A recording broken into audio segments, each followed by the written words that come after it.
tenir parole, occupation du fil à Saint-Étienne.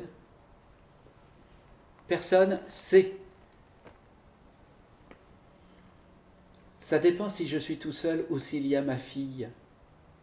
S'il y a ma fille, j'essaie de prévoir quand même que le frigo soit plein. Parce que moi, je vadrouille à droite à gauche. Je suis cuisinier de base. Mes menus se font en fonction de ce que je trouve au marché. À Bellevue, il est 3 fois par semaine. Après, je suis inscrit à la Fourmilière et autrement, il y a l'Intermarché et une Biocop à Firminy de temps en temps. J'ai des copains là-bas. Ça permet de faire ses courses et de discuter avec les potes. C'est sympa, ils ont de bons pains, de bons produits. Ça peut être la ferme au quartier aussi. Là aussi, j'ai des copains. Ce sont des structures militantes. Ils ont une philosophie au niveau de l'alimentaire, plus humaine au niveau des produits qu'ils proposent.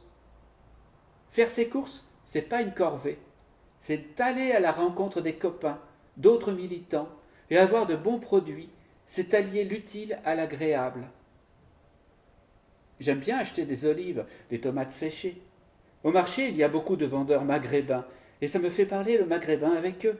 C'est ce côté de passer un bon moment, c'est d'exister, en fait, par rapport à tout ce que je suis, dans mes différences.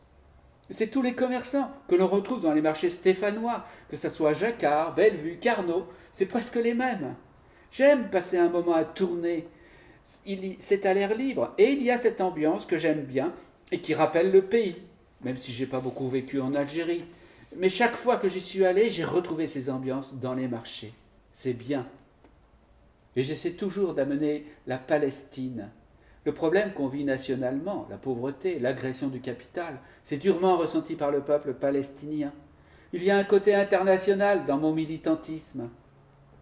Même en grande surface, que ça soit au rayon poisson, parce que je vais des fois à l'Intermarché pour le poisson. Tout ce qui peut être conserve, huile. Au rayon charcuterie ou fromage, je chine les talons de lard fumé. Et j'aime bien plaisanter avec les caissières. Moi, je m'amuse et je fais en sorte que les courses soient un moment de convivialité et de plaisir avec les gens que je rencontre. Et ma fille, c'est un souci de moins qu'elle a. Moi, je cuisine et quand elle a envie, c'est prêt. La journée, elle est dans son boulot. Normalement, elle fait ses études à Lyon, mais à Lyon, elle ne peut plus payer de loyer, parce que tous les petits boulots qu'elle avait, dans un bar les soirs de semaine et dans un restaurant les week-ends, elle n'avait plus de revenus. Donc c'est pour ça qu'elle est revenue à la maison. Ce qui lui pèse le plus, c'est le fait de ne plus voir ses collègues de master. Ils échangent que par visio. Donc j'essaie d'amener un peu de l'humain. Moi, je suis tout jeune retraité. J'avais un projet d'aller travailler dans le Jura comme saisonnier. Chef cuistot dans les villages vacances, c'était une chose que j'avais faite dans ma jeunesse. J'y ai travaillé 3 mois. Et en fait, le Covid est arrivé, les villages ont fermé, et donc j'ai décidé de prendre ma retraite. Avec la Sécu, il n'y avait pas de problème. Ils avaient tous les documents. Je ne me suis pas vraiment renseigné. Je ne suis pas très administratif. Ce qui m'intéresse, c'est d'être dans le mouvement. J'essaie d'être un chansonnier de la lutte.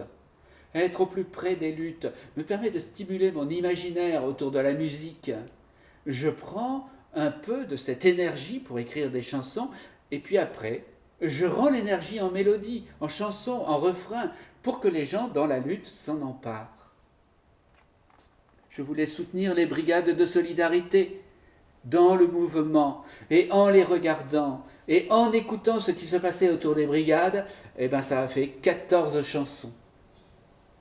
Les brigades de solidarité, c'est ce qui s'est créé à Saint-Étienne au premier confinement, où des jeunes se sont réunis. C'était le moyen de se retrouver, de casser le confinement, et puis de se dire, on va aider tous les nouveaux pauvres qui arrivent à cause du Covid. Et puis j'aime bien leur slogan, seul le peuple sauve le peuple. Je leur ai proposé de faire un CD. Il y a des dons alimentaires, après il y a besoin de dons financiers. C'est de susciter les dons financiers. Un peintre a donné des toiles aussi, et d'autres poètes. Et les gens donnent de l'argent. Et puis, ils pourront choisir un savon artisanal, une photo, le CD. C'est un remerciement aux dons. pour faire voir que nous aussi, on donne. Seuls les pauvres sauvent les pauvres.